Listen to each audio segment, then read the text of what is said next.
Which real historical figure featured in TNG had the most accurate and impactful portrayal of the show? Albert Einstein. All right, Dave, you get to go first.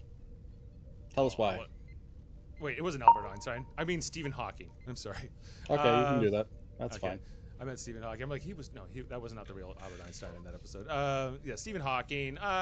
Like him being one of the greatest, theoretical physicists of our lifetime, and him being on that show and being able to participate and his sheer joy, and it was obviously accurate and impactful because it's obviously the real person playing the holodeck version of himself.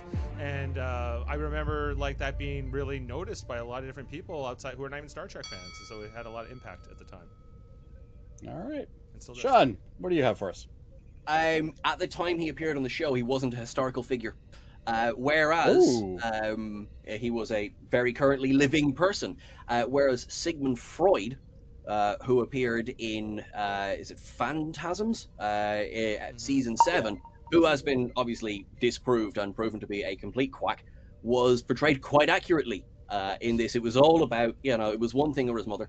And he was just such a sleazy character with the, all the smoking and everything. And of course, he was talking complete and utter nonsense to Data, which was it was still handled in such a way that was both accurate, but also sort of a little bit loving. It was on the safe side of mean, which Star Trek is quite good for doing. Whereas, unfortunately, Stephen Hawking, it's a great idea, but he wasn't a historical figure.